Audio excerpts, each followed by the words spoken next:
Okay, hello everybody. I am calling the March 10th, 2025 Planning Commission meeting to order here at 6:30 p.m. I am Ali Awad and I'm the chair of the Planning Commission. Our meeting tonight will be conducted both in person and online, and members of the public may attend in person or online. You can also watch this online at burnsvillemn.gov/meetings. That's our website. You can view this on Comcast Channel 16 or Channel 859. The public can also join us on Zoom by going to zoom.us/join. And more information on how to do this is available on our meetings web page and in the agenda for this meeting, which is also online. First item on our agenda is the adoption of the agenda. Are there any changes to the agenda from commissioners? None. Are there any changes to the agenda from staff? No. Seeing none, I'll entertain a motion to adopt the agenda. So moved. So moved and seconded. All those in favor say aye. Aye. Aye. Motion carries. The second item, this is the approval of the minutes from our last meeting on February 10th, 2025. Are there any changes from commissioners? No. Any changes from staff? Nope. Seeing none, I'll entertain a motion to approve the minutes from our last meeting. Motion to adopt. Motioned Second. and seconded. All those in favor say aye. Aye. Aye. Motion carries. The third item, this will be our first public hearing tonight. This is the application of Eric Dunn for a conditional use permit to construct a garage accessory structure over 500 square feet at 3430 David's Court. And presenting will be Mr. Truszynski, our Community Development Assistant. The floor is yours. Thank you, Chair, and members of the Commission. Tonight before you is a public hearing for the application of Eric Dunn for a conditional use permit to construct a garage accessory structure over 500 square feet at 3430 David's Court. That site is in southwest Burnsville. It's in our R1A rural residential zoning district. As you can see here, it's a fairly large lot, about 1.29 acres in size, heavily wooded. There's some steep topography on the site, so that was something that we met with Eric on to kind of work through where he was going to put this garage and everything like that. So a little background on the site and the proposed use here. So the site was originally developed in the 80s, subdivided out from larger lots in that southwestern Burnsville area. And the owner is proposing to construct a 1,400 square foot detached garage that will be 15 feet in height, and he's proposing to use it for additional parking, storage, and recreational woodworking. The garage will not encroach on any setbacks or easements, so very minimal impacts to the overall property. Just kind of a quick rundown of the site. So the existing house is right here and attached. He has a attached 3-car garage already on site there.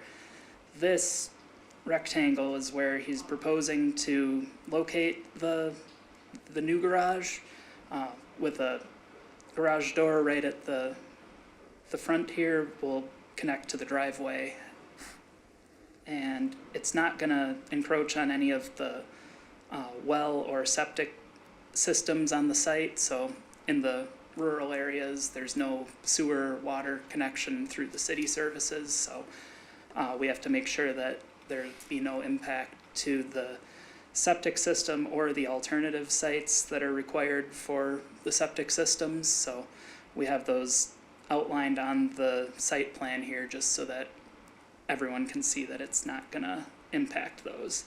There's a 6-foot utility easement along the edges here, plenty of room between that and the proposed structure, so no encroachments, no setback issues on anything, so very minimal concerns. There's a few trees that'll be taken down as part of this, but it's not anything that's problematic within our ordinance, so very minimal concerns.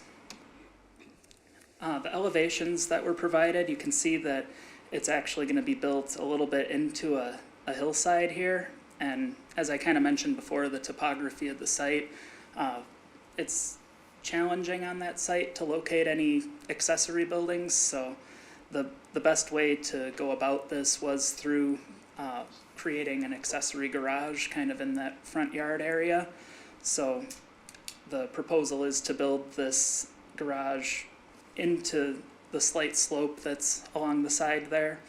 It'll be 15 feet in height to the midpoint of the roof. That's where we measure height on accessory buildings. And then the soffits are going to be lining up with those of the existing garage. So it's going to be kind of a seamless look between the new structure and the existing. So here's a picture of the actual house. So the applicant has indicated that the materials are going to be identical to that of the house, so it's going to look pretty much the same, and everything's going to line up here, so it's going to look really nice on the property and not cause any kind of any issues to the area here. The site is really set back kind of into the woods, so there's minimal visibility from the road or from any adjacent properties, so we don't anticipate there being any kind of concerns from any neighbors. We haven't received any comments from anybody about the project either. The interior layout provided by the applicant shows the garage area in the front here, and then the woodworking area is going to be in the back on the lower level, and then this upstairs area is going to be utilized for storage. So multi-purpose building with the primary function being that garage in the front with the woodworking shop in the back. And the woodworking shop will be used for recreational purposes only. We don't allow any kind of home occupation uses in accessory buildings in our code, so that will be a condition that I've included. So, as I've mentioned, there's no anticipated impact on the adjacent properties. These larger accessory buildings are very common in the R1A zone. The standard in the R1A district is 1,000 square feet. Given that this site is under 2 acres in size, it actually follows the R1 zoning district standards for accessory building sizes, so that would be 500 square feet, hence the CUP for a larger structure. So in the grand scheme of the R1A zoning district, this isn't that much larger than what we've been allowing. There are many other large accessory buildings in that R1A district. The building is designed to be extremely compatible with the existing home and built into the landscape on the site very nicely. So yeah, we took a visit to the site and confirmed that this really is going to be the best location for this, and it will definitely provide an improvement to the site and a good amenity to the property. So with that, our recommendation is that the Planning Commission recommend to the City Council approval of the conditional use permit for a 1,400 square foot detached garage accessory structure, subject to the 3 conditions of approval, which are: the project shall be completed in accordance with the plans submitted and as amended by the conditions of approval. Any significant modifications to the plans as determined by planning staff shall require review and approval by the Planning Commission and Council. So that's basically just kind of a boilerplate condition saying that it should be similar to what's being proposed here, and that if they want to change it drastically, it'll have to come back to you guys. Then the applicant shall obtain a building permit prior to beginning any construction, and that the structure shall be utilized for recreational purposes only, and that no home occupations may be conducted in an accessory building. So with that, this is a public hearing tonight, and the applicant is here if you have any questions, and otherwise I can stand for any questions. Thank you, Mr. Trasinski. That was a great presentation. If I can just, so the process for this type of approval is that the neighbors within 350 feet of the property line of this property were notified, and you said there were no comments or no concerns by the neighbors? Correct. Okay, that's pretty huge. Thank you. Questions from commissioners? No questions from commissioners. Seeing no questions, we will move this to a public hearing. Or I'll open the public hearing, I guess, at 6:40 p.m. If there is anybody in the council chamber that wants to speak to this matter, you're welcome to approach the podium. I see the applicant is here. You don't have to. I don't think anybody has questions for the applicant, so you don't have to do that. Is there anybody online? Nobody online. Nobody online, okay. So, nobody online, nobody in the council chamber coming to the podium. I'll close the public hearing also at 6:40, and we'll move this to discussion or motion by commissioners. Move to approve. There is a motion to approve. Second. There's a second. All those in favor say aye. Aye. Aye. The motion carries. So this motion carries unanimously. It'll be on the city council meeting April 8th, and it'll be on their consent agenda unless for some reason they pull it off. So, thank you. Our next item, this is our second public hearing. This is the application of Anan Barbarawi for a conditional use permit at 12901 Aldrich Avenue South. And presenting is Mr. Jakes, our associate planner. Mr. Jakes, please proceed. Thank you, Mr. Chair, members of the commission. Great to be with you this evening. The item before you is an application for a conditional use permit to allow a drive-through at 12901 Aldrich Avenue South. The subject site is shown on screen before you. The site is currently zoned TOD, Transit-Oriented Development, and is guided as mixed use in the 2040 Comprehensive Plan. Before we jump into the proposal, just wanted to provide a brief background on the site. The site was originally developed in the early 1970s for restaurant use. On-site operations did end in 2024 when the business closed, and the site has been vacant since the business closing in 2024. To note, and we'll get into this more throughout the presentation, but the site did meet the development standards at the time of original development, however, which were the B3 zoning district standards. However, since that time, the site has been rezoned to TOD, Transit-Oriented Development, which changes the site to a legal non-conforming site. So it did meet original standards and does not meet the TOD standards today, but is considered legal non-conforming. The one other thing I wanted to note is the applicant has preliminary and final plat approvals, as the commission did review an application from the applicant previously for the preliminary plat and final plat, and the final plat does need to be recorded per the conditions of approval. So the proposal before you is to remodel the existing structure and really to keep the existing site intact as much as possible in terms of site operations. In addition, the applicant is proposing to provide shared facilities for two restaurant tenants, including a shared seating area. So I think of this similarly to a Dunkin' Donuts, Baskin Robbins, where you have two similar uses that are compatible, that operate within the same structure. And then the applicant is proposing to add one drive-through to the site, where again customers can order from either tenant through that one drive-through window. Diving into the TOD standards prior to moving into the site plan, the site is considered legal non-conforming, as I mentioned. Unique to the TOD district is that it allows for certain modifications that a typical commercial zoning district wouldn't allow for.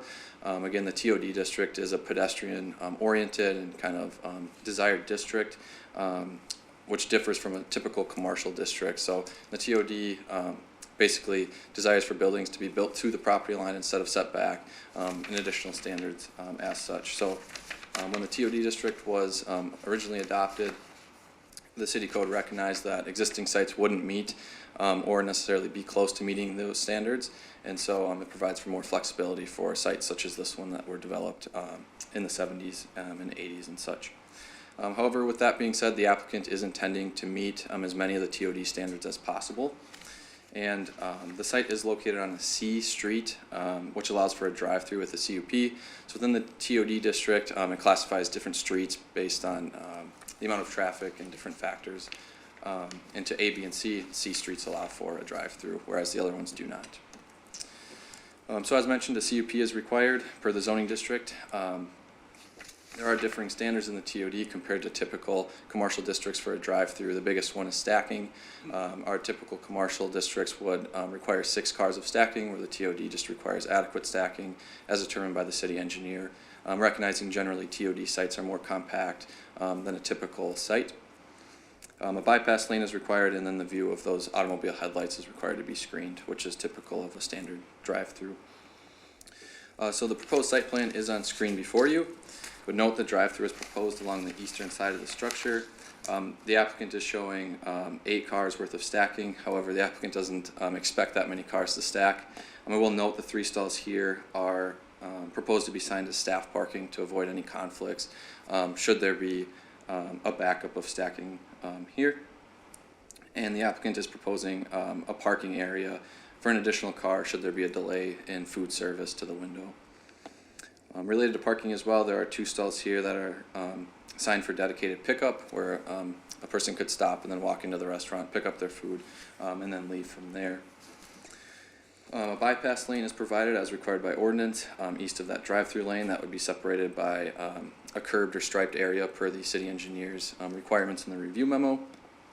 The applicant is proposing an outdoor seating area on the west side of the structure that would provide for approximately 5 tables for outdoor seating for guests.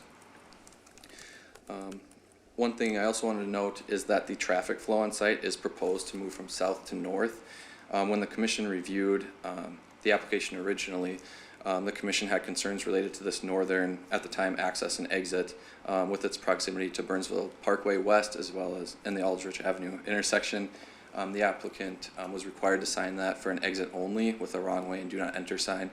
So the applicant has proposed that. So traffic would be required in a one-way direction from south to north, and then that's also reiterated in the conditions of approval as well, that this access is exit only.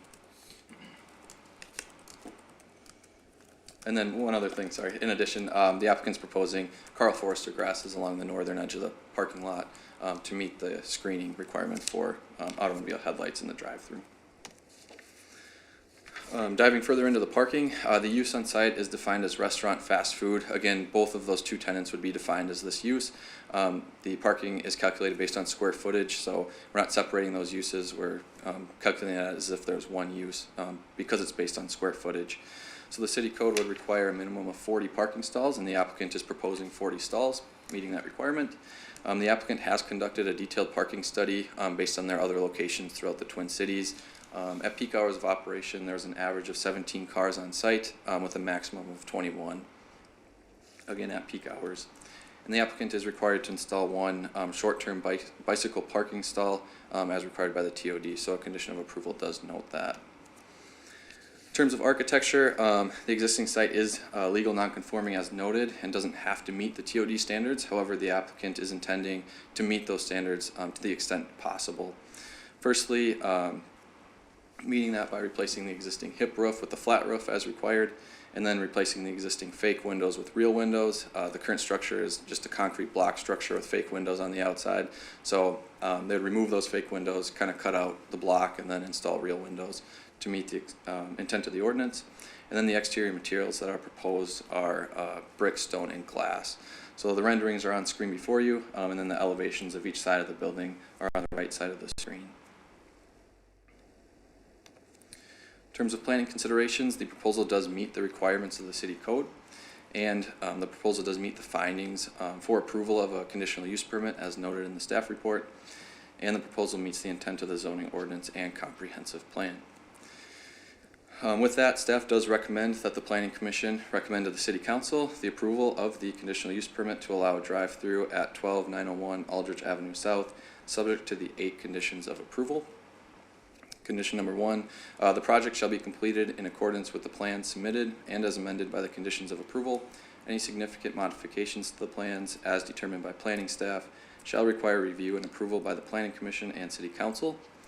Condition 2, no exterior signage may be installed without the issuance of a permanent sign permit. Condition 3, at least 1 short-term bike parking facility shall be provided. Condition 4, the north site access shall be designated and signed as exit only.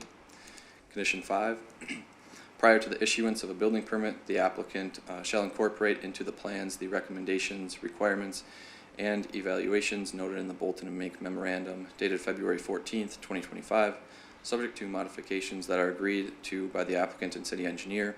All comments shall be adopted herein by reference. Condition 6, the site shall be platted with the Dakota County Recorder's Office prior to the issuance of any building permits. Condition 7, all rooftop mechanical units and utilities shall be fully screened.